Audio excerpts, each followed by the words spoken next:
Kuki militant singa chathanari basu agreement makhatana sangdokpa yaroi haiduna ngasi lamdam asigi tongan bakai tel sang sing amadi lekai sing da wakat mifam chathakhrei ngasidagi horiba state legislative assembly mifam asiga iroinana lamdam asigi kaitel sang khudingmakta wakat mifam phambiu haina ngarang ko komina lauthokibagi matungina ngasi ayu pung 13 taba duaida khwairamban ima kaitel phambi ima singna sarukya aduna kaitel asida wakat mifam chathakhi Manipur gi apun bagi saktam kahen bayaroi withdraw sue with Kuki militants no separate administration in Manipur amadi NRC kudakta chatna halu haiba placard na chingba kaya sizinaduna chathaki wakat mi fam maduga mari leinana KSA Santi Kaubi khwairamban ima kaitel phambi ima amana hai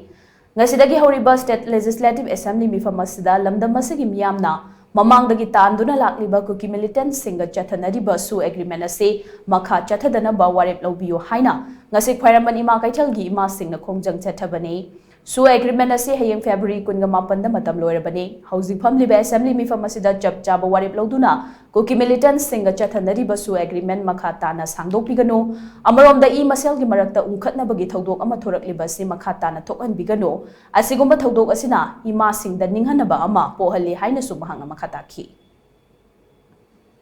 Suache extend tawiranu suachi pura lokthokpiro aduga karigumba suji lokthoktadana extend tawbatarabadi central government na aikogi against laire haibase lawjaba yarabra haiba wahangache akogi puningda laigani maramasina suachi lokthokpiu Kuki sing terrorism na tawriba ase yamna athuba matamda shanti poraknaba means puthokpiu aduga phariba angangsing achisu moigi maral lejadabani moi busu thadokpiu haiba aikoigi wakhalon ase singsinbiu haina aikoina nama punamakna